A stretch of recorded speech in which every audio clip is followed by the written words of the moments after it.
जातीवादाला शरद पवार एकटे कारणीभूत आहेत, राज ठाकरे यांचं वक्तव्य। यावेळी 225च्या आसपास जागा लढू। गेल्या 5 वर्षात महाराष्ट्रात गलिच्छ राजकारण सुरू आहे। गलिच्छ राजकारण जनता विसरली नाही। गलिच्छ राजकारणाचा राग जनता विधानसभेत काढणार। लोकसभेला मोदी शहांच्या विरोधात मतदान झालंय। पवार ठाकरेंच्या प्रेमापोटी मतदान झालं नाही। जातीवादीला शरद पवार एकटे कारणीभूत आहे। शरद पवारांनी फोडाफोडीचं राजकारण केलं। गणेश नाईक, नारायण राणे गेले हे शरद पवारांचेच राजकारण आहे। जातीपातीच्या राजकारणाला राष्ट्रवादीच्या निर्मितीनंतर सुरुवात। जातीवादामुळे राज्यातील परिस्थिती गंभीर आहे। आरक्षणाचा प्रश्न कसा शांत होईल यासाठी कुणी प्रयत्न करत नाही। आग कशी लागेल यासाठी सर्वांचे प्रयत्न सुरू आहेत। मनसे निवडणूक लढवणार आणि सर्व मतदारसंघांमध्ये उमेदवार देणार। सत्ता येण्यास वेळ लागतो, लगेच सत्ता मिळत नाही। शिंदे फडणवीसांच्या मतदारसंघात उमेदवार देणार। आदित्य ठाकरेंच्या विरोधात देखील उमेदवार देणार। यूपीच्या खालोखाल महाराष्ट्रात सर्वाधिक बलात्काराची प्रकरण झालेत। बीड, सांगलीत ऊसतोड मजुरांच्या जीवाशी खेळ। कठोर शासन होत नाही म्हणून रोज असे प्रकार सुरू आहेत।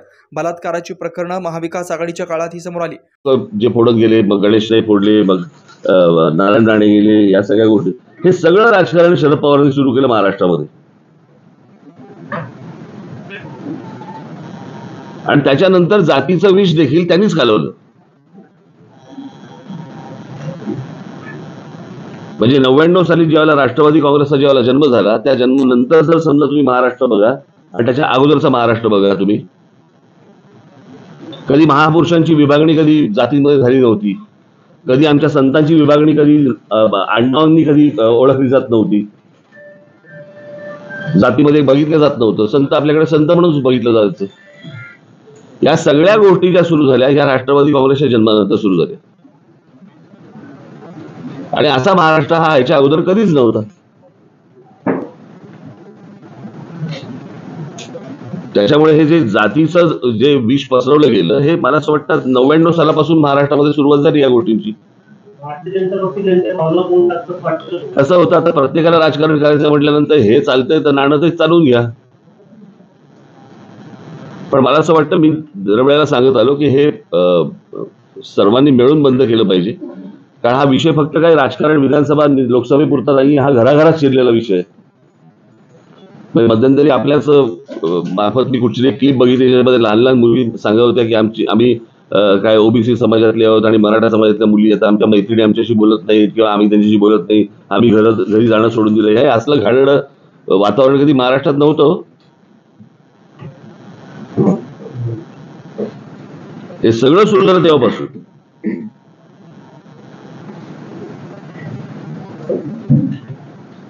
बोला, मी बोलतो ना, मला माहिती आहे तुम्हाला काय पाहिजे ते, कळलं का? आम्ही मगाशी सांगितलं ना तुम्हाला।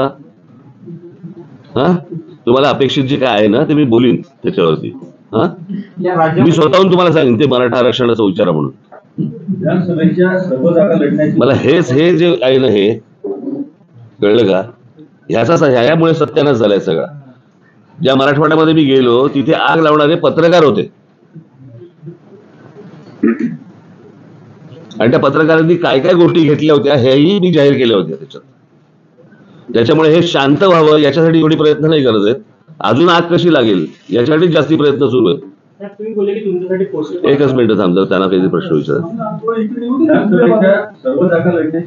माझी मान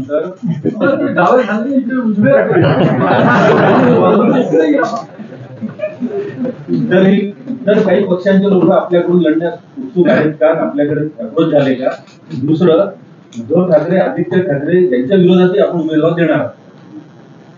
हे बघा, मी निवडणूक लढवणार आहे आणि मागच्या वेळेला एक वेळा ही गोष्ट जी त्या मतदारसंघामध्ये साधारणपणे आमची 37 ते 38 हजार मतं आहेत, कळलं का? एकदा ही गोष्ट झाली, वारंवार कशी होईल? तुम्हाला हा प्रश्न विचारायचा होता? मगापासून हा प्रश्न विचारायचा होता। त्याला दोन होता, नागपुरात आपण सगळ्या मतदारसंघात उमेदवार देणार आहात का? देवेंद्र फडणवीसांच्या मतदारसंघात पण देणार आहात का?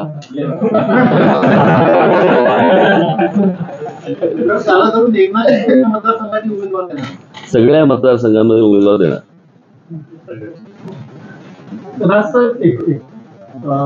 एक आव्हान तुम्ही याच्या आधी केलं, आता दरवेळेस अतिशय पोटतिडकीने आव्हान करता की माझ्या हाती सत्ता दे, महाराष्ट्र तुमच्यासारख्या सरळ। यापूर्वी पण तुम्ही हे आव्हान केलं, पण तरी देखील तुमच्या हाती सत्ता देत नाही लोक. तर याच्याबद्दल कारणांचं काय? देतील ना. मला असं वाटतं 52 सालापासून भारतीय जनता पक्ष पण हेच बोलतोय. जेव्हा जनसंघ होता ना तेव्हापासून ते पण हेच सांगत होते. 2014 आली हातात सत्ता. वेळ लागतो. तर ही लोकसभेची वाफ आहे, त्याचा फायदा होईल असं वाटतं तुम्हाला विधानसभेत? ती संपली ना, आता गेली ना हवेत. आता विषय विधानसभेचा आहे ना. हो, तर तुम्ही म्हणता ना की लोकसभेची वाफ म्हणजे आता विधानसभेत निघेल, त्याचा फायदा होईल. निघाली असं म्हणालो मी. मला बरोबर बोलतो ना मी. मी निघाली असं म्हणालो मी.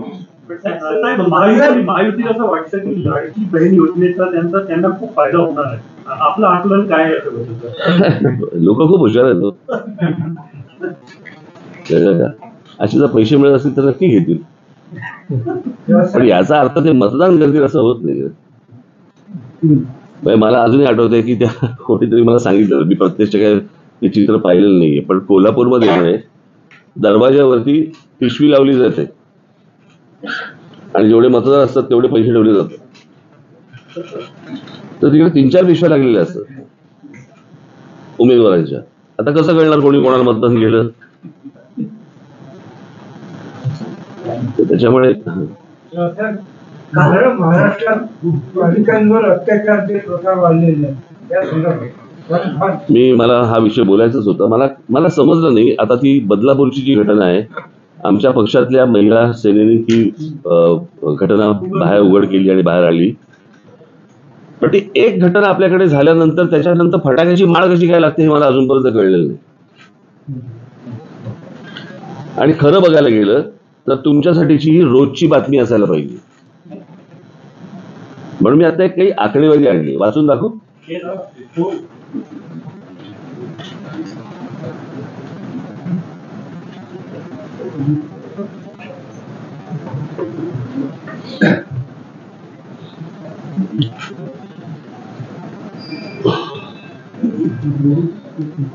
ही माहिती आहे नॅशनल क्राईम रेकॉर्ड्स ब्युरोची. ओके. गेल्या काही वर्षात शासनाने अनेक योजनांच्या घोषणा करूनही त्यासाठी कोट्यवधी रुपये खर्च करूनही महिलांवरच्या अत्याचारामध्ये सातत्याने वाढ होते आहे. देशात मी हे तुम्हाला सांगतो, आता हे 26 तारीख काय 26 तारीख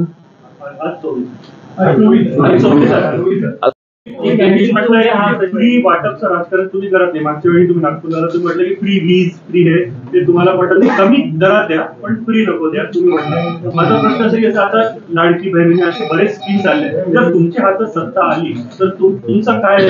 नाही, मला असं वाटतं तुम्ही लोकांना अशा प्रकारे डिले करून चालणार नाही. लोकांना कामाला लावा ना. लोक कामं मागतायत ना, फुकटचे पैसे नाही मागत आहेत. शेतकरी फुकटची वीज नाही मागत आहे. त्या विजेमध्ये खंड नको एवढंच तो मागतोय.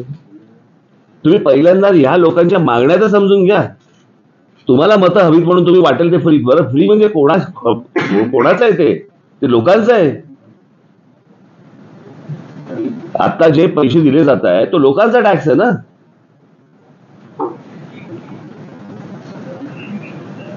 असं कसं करून चालेल तुम्हाला? मी त्या दिवशी म्हटलं ना की महाराष्ट्रामध्ये असंख्य जॉब्स आहेत, महाराष्ट्राच्या शहरांमध्ये आहेत असंख्य जॉब्स आहेत. महाराष्ट्रातली पोरं करू इच्छितात, त्यांच्यापर्यंत पोहोचत नाही. बाहेरच्या राज्यात कळतं की आमच्याकडे टॅक्सी आणि रिक्षांचे परवाने दिले जात आहेत आणि महाराष्ट्रात कळत नाही. ही कुठची पद्धत? जे फायनान्शियली धोकादायक आहे महाराष्ट्रासाठी, म्हणजे ते कोणाहीसाठी धोकादायक आहे ते. लाडकी बहीण जी आली ते मध्य प्रदेशचं मॉडेल डोळ्यात पुढे ठेवून आली आहे. किती यश मिळालं तर त्यात दर्शवून इथे पण मिळेल असा अडचणीत केलं जात आहे. बघा, त्या सगळ्या गोष्टींचं त्याला एकच कारण नसतं. मध्य प्रदेशामध्ये यश मिळालं काय फक्त त्या लाडक्या बहिणी योजनेमुळे नसेल मिळालं. त्याला अनेक कारणं असतील, अनेक विविध कारणं असतील. त्याला ती पण तपासली पाहिजेत ना. ते सगळं यश आणायचं आणि एका योजनेवर टाकायचं असं थोडी असतं. तुम्ही जे म्हटलं की लहान मुलांमध्ये तुमचा विचारून झाले का एकदा? महाराष्ट्रामध्ये युती शासन गेल्यानंतर विलासराव देशमुख ज्यावेळेस पहिल्यांदा मुख्यमंत्री झाले होते त्या निवडणुकीच्या आधी त्यांनी मोफत विजेचा खिरापत वाटली होती आणि त्याचा परिणाम असा झाला की महाराष्ट्र जवळपास 7 ते 8 वर्ष लॉकडाऊनच्या लोड शेडिंगच्या ह्याच्यात गुरफटला होता. आता ही जे 1500 रुपये लाडक्या नाही नाही, पण मला असं वाटतंय की आता हा पहिला महिना जाईल, कळलं का? दुसरा महिना एखादा कदाचित जाईल. पैसे कुठे सरकारकडे? त्याच्यामध्ये अजित दादानी पण सांगितलं नाही का, निवडून गेला तरच पुढच्या.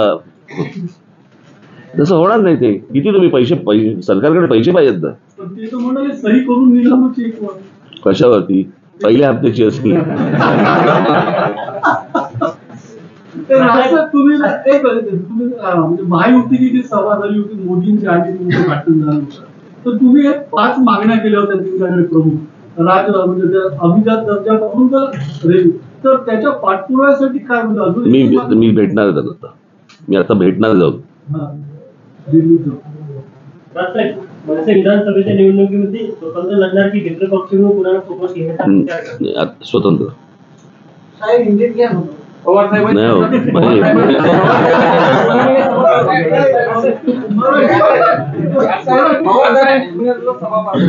कार्यकर्त्यांसोबत त्या ठिकाणी शपथ घेतली, आम्ही या राज्यामध्ये अत्याचार खपवून घेणार नाही. कशाचे? या राज्यामध्ये अत्याचार खपवून घेणार नाही अशी कार्यकर्त्यांसोबत त्यांनी शपथ घ्यायला.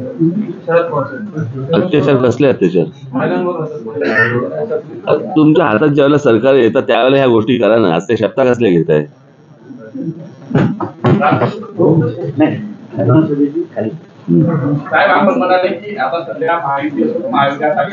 तुमचे संपले असेल तर गप्पा तरी मारा रे. प्रश्न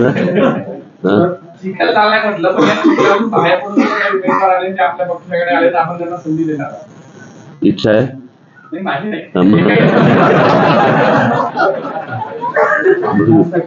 महाराष्ट्रात विदर्भात विशेषतः नागपुरामध्ये आपला महाराष्ट्र नवनिर्माण सेना अधिक मजबूत आणि बळकट व्हावी याकरता म्हणून आपण फार कमी येत असता. मात्र जे आपले जे मोठे जे अधिकारी आहेत त्यांचं वारंवार कुठेतरी मी तुम्हाला आता माझ्या पदाधिकाऱ्यांशी बोलवत होती. एक गोष्ट तुम्हाला थोडक्यात सांगतो.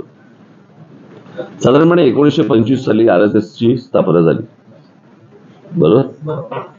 52 साली जनसंघ स्थापन झाला. परंतु या विदर्भामध्ये किंवा बाकी महाराष्ट्रामध्ये अख्ख्या काँग्रेसच होती ना. नागपुरात हेडक्वार्टर आहे. त्या नागपुरामध्ये भारतीय जनता पक्षाला जम बसवायला किती वर्ष गेली हो? तुम्ही कधीतरी राजकीय पक्षांचं अनालिसिस करून माझ्याशी बोलणार आहात की नाही बोलणार आहात? तुम्ही वारंवार यावं अशी इच्छा आहे तिला. तुम्ही वारंवार यावं, भेटत राहावं अशी इच्छा आहे. मग मला हे प्रश्न विचारू नका ना फालतू. त्याला काय अर्थ आहे ना. मी येत जाईन, भेटत जाईन, आपण खायला जाऊ, बाहेर जेवायला जाऊ. कालच मी वडापाव खाल्ला ना. कालच खाल्लाय. हा, लोकांना महाराष्ट्र नवनिर्माण सेनेसाठी अपेक्षा आहे इतर पक्षांच्या तुलनेत, आणि त्यांना करा मतदान. माझ्याकडे फक्त अपेक्षा ठेवा. जेव्हा तुम्ही तिकीटला वाटप करणार काय तुम्ही मनात त्याचं ठरलं की महिलांना आपण तिकीट द्यावं असं तुमचं काही असं आहे का? नाही, असं काही नाहीये. पण महिलांना जास्तीत जास्त जागा जिथे असेल ना, निवडून घेण्यासारखं असेल तिकडे ह्या निश्चित गोष्टी करू. काय प्रश्नच आहे. 1988 ज्या सीट्स आहेत विधानसभेच्या लढणार आणि बघा, 9 साली आम्ही जवळपास 230 ते 240 जागा आम्ही लढवल्या होत्या. आणि 2009ला साधारणपणे यावेळेलाही आम्ही साधारणपणे 250 च्या आसपास आम्ही जागा लढवू. 200-250 आसपास. असं म्हणाले की काही ठिकाणी तुम्हाला स्ट्रेंथ जाणवत आहे, तर अशा किती जागा तुम्हाला म्हणजे फुल कॉन्फिडन्स? आत्ताच सांगू? सगळ्यांसमोर पेपर उघडा करू आता? असं थोडी राजकारण असतं. राजकीय क्षेत्रात कशी चर्चा की जर तुम्ही जास्त जागा लढल्या तर त्याचा फायदा मला काही देणं घेणं नाही त्या गोष्टीची. मला माझ्या पक्षाची देणं घेणं.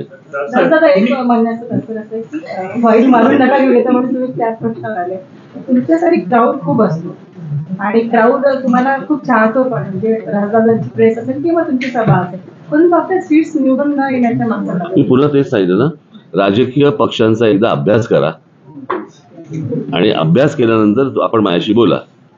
अटलजींच्या भाषणाला आणि बाळासाहेबांच्या भाषणाला देखील प्रचंड गर्दी व्हायची. त्याच्या सीट नाही यायच्या, त्याला एक काळ जावा लागतो, त्याला एक वेळ जावा लागतो. कळलं का? कुठचंही वर्तमानपत्र आणि कुठचंही चॅनल पण असंच गंमत म्हणून उभं राहत नसतं.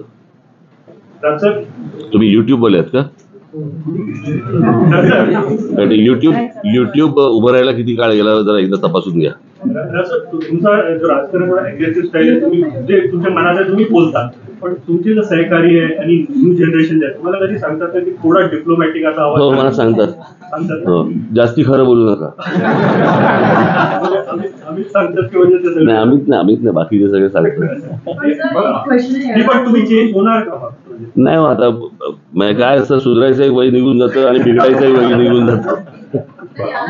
क्वेश्चन आहे, युथ बद्दल आपण बोलतात की सजेशन्स मिळतं युथकडून, मग पार्टीमध्ये जेव्हा इलेक्शन्स येतात किंवा काही, तेव्हा युथला चान्सेस का मिळत नाही? कारण एक एक्झाम्पल, युथचा अर्थ सांगा मला. युथ म्हणजे युवा पिढी आहे किंवा म्हणजे कोण आहे बाहेर जे आहेत ते? म्हातारे आहेत?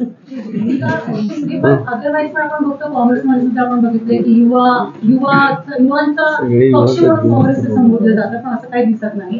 तिथे पण अबाव 50 सगळे आहेत, तिथे पण आम्हाला असंच काही दिसतं. युवा गुड लुकिंग असं म्हणायचं तुम्हाला?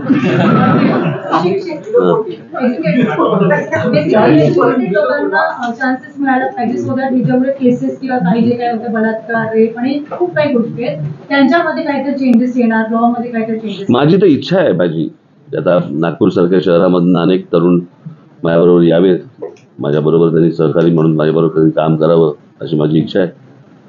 आणि तुमच्यापैकी अनेकांना जर इच्छा असेल तर आपण यावं.